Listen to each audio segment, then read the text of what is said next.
True है तो it will work. उसके k plus plus it will become 2.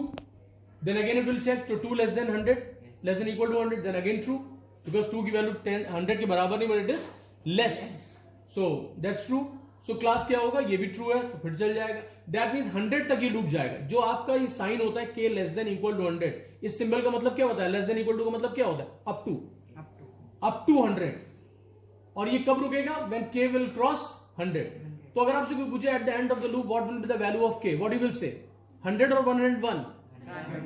101. Who said 100 यार, यही प्रॉब्लम है. आप सोच रहे अप टू 100 सर ने बोला तो 100 तक वर्क करेगा, बढ़िया. वो कब वर्क नहीं करेगा, where to stop the loop.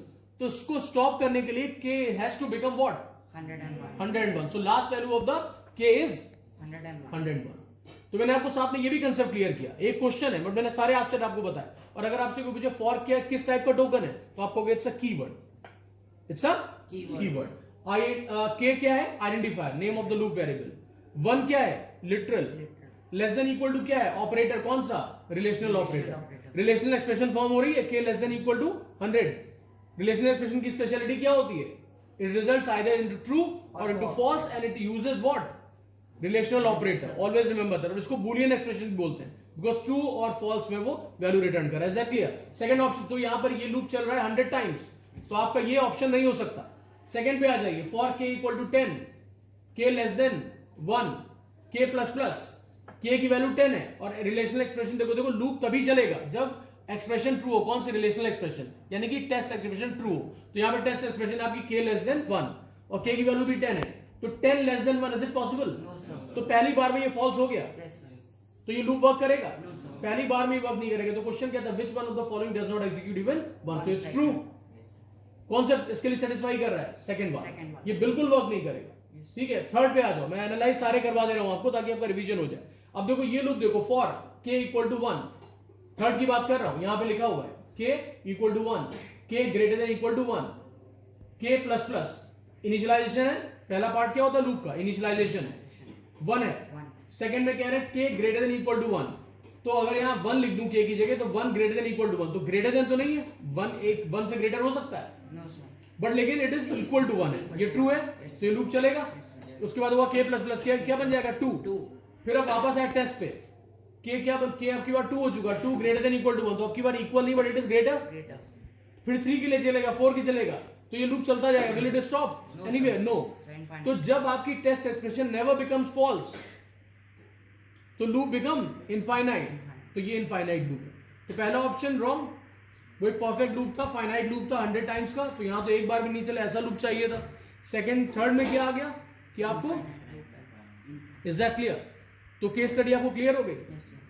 Okay, thank you everyone. Question of MCQ paper, ठीक है ना. एमसीक्यू में कैसे आप उसको डील करेंगे.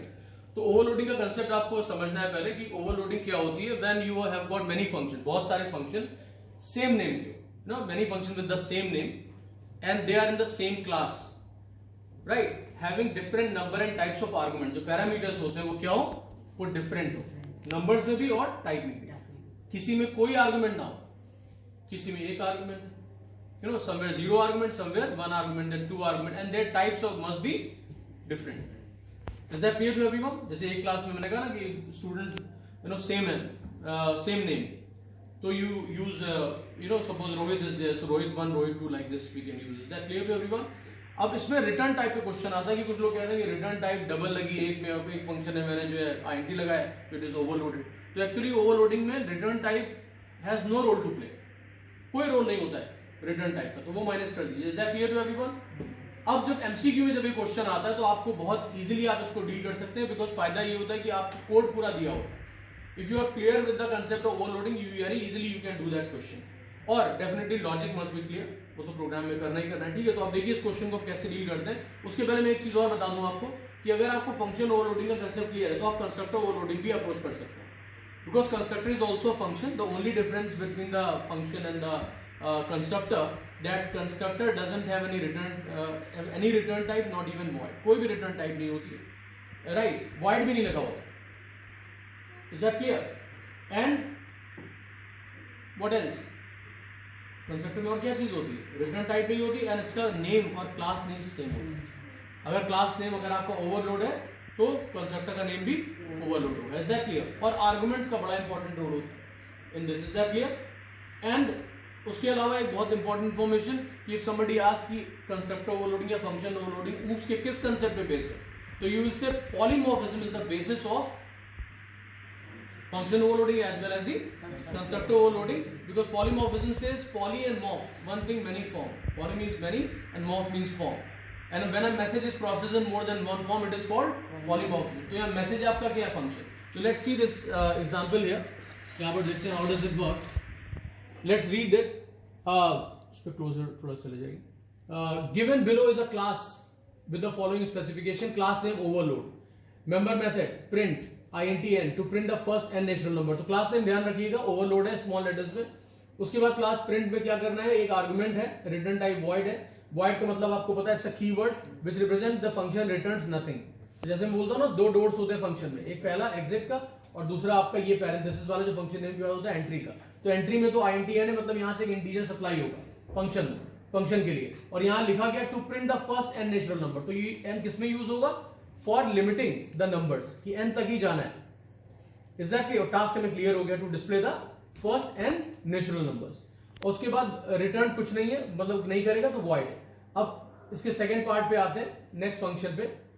यहां लिखा हुआ है boolean print INTM, INTN to check whether n is a multiple of m और नॉट.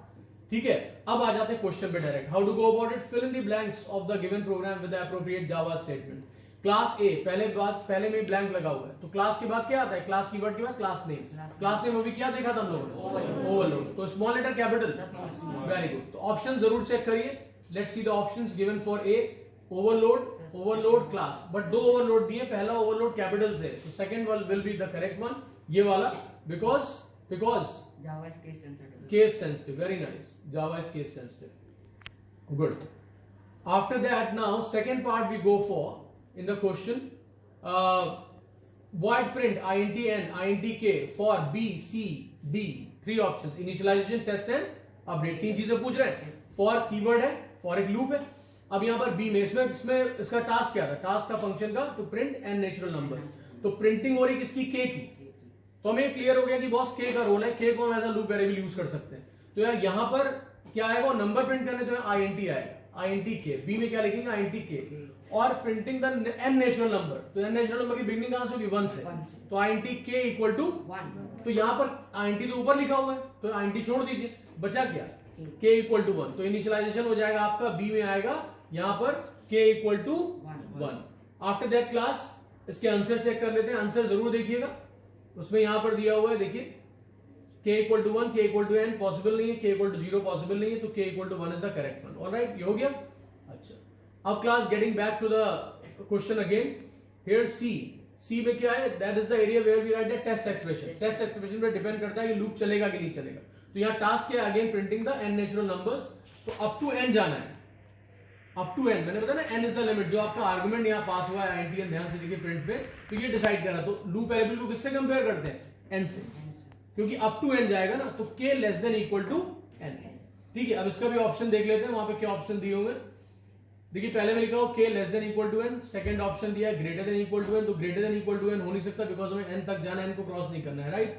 उसके बाद थर्ड ऑप्शन दिया है k प्लस n. तो वो तो एक्सट्रीम रबिश है. तो फर्स्ट वाला जो प्रॉपर ऑप्शन था, that was k less than equal to n, because up to का जो साइन होता है वो less than equal to you. Is that clear to everyone? Right. अब क्लास हमने 3 पार्ट्स कर लिए. अब फोर्थ पार्ट पे आते हैं. यहां पर ये D पार्ट में क्या होता है? अपडेट. तो हर बार में 1 नंबर प्रिंट होगा, देन 2, देन 3. यही तो होता है नेचुरल नंबर्स.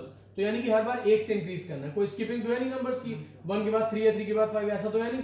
तो k को हम कैसे अपडेट करेंगे? k plus plus. तो यहाँ पे आ जाएगा k प्लस प्लस. फिर system dot out dot println k यहाँ पर हो गया. ये 3 हो गए पूरे, तो टोटल 4 हमारे पास हो गए. उसमें ऑप्शन भी आप देख लीजिए नीचे आगे. They have given what? D part में k plus equal to 2, k plus equal to 5. इसका मतलब होता है k को 2 से इंक्रीज करिए, k को 5 से इंक्रीज करिए, but not required. k has to be increase only by 1. तो यहाँ पे k प्लस प्लस होता, वो भी सही था. और अगर होता k equal to k plus 1, that was also correct, because both are actually the same thing. Abdul, you are not looking here, right. Now after that next part we go towards this now E part. अब यहाँ पे देखिए boolean print INT m n e लिखा हुआ है। तो ये function क्या है, यहाँ पे ओवरलोडिंग हो रही है, तो वहां पहले में दो सिंगल आर्गुमेंट था, now this has got two arguments, one of integer type. अब हम यहाँ पे चेक करते हैं व्हाट दिस फंक्शन डज। तो ये कहता है to check whether n is a multiple of m और नॉट। n यहाँ पे इन्वॉल्व हो गया, तो m तो वहां पे ऑलरेडी दिया हुआ है, यहाँ देखो साफ साफ आंसर भी लिखा हुआ है INT n INT n, तो उठा के इसी को पिक करके यहाँ पे लगा लो, तो इससे तुरंत आपको आंसर मिल गया। यहाँ पर आप आ गए, यहाँ चूज कर लिया, कहां गया है क्वेश्चन हमारा, या दिस द क्वेश्चन, यहाँ पे यहाँ क्या हो जाएगा INT n। क्लियर हो गया, कितना इजी था, right. Now after this if पे आ गए, इफ में ट्रू एंड फॉल्स रिटर्न हो रहे हैं, तो यहाँ पे देख लेते हैं क्या होगा बेसिकली। तो मल्टीपल किसी नंबर का क्या होता है, अगर हम कहें कि यहाँ कहा गया कि n is a multiple of m और नॉट, तो इसको आप कैसे रिप्रेजेंट करोगे, इसका मतलब क्या होता है, या m mod n is equal to 0. तो m अगर n से डिविजिबल हो, रिमाइंडर 0 आए, जब डिविजिबल हो तो क्या हो जाएगा, multiple. Is that clear, correct है। तो अब उसके बाद हम यहाँ पे आ गए, देखिए f पार्ट पे, और हमने इसका पहले आंसर चेक कर लेते हैं, राइट। आंसर क्या दिया हुआ है यहाँ पर, if n mod m equal to 0, is it correct. उसके बाद n mod लिखा है, n mod m, m mod n होगा, m mod n. तो सेकंड वाला करेक्ट है ना। उसके बाद if m divided by n equal to 0, ये भी नहीं पॉसिबल है, तो आपका आंसर सेकंड करेक्ट है, तो आपका f इस तरीके से हो गया। तो बताइए आपको ओवरलोडिंग का कंसेप्ट क्लियर हुआ। Yes sir. तो इस तरह से आप MCQ के क्वेश्चंस आप very easily you can do, right. Okay, thanks everyone.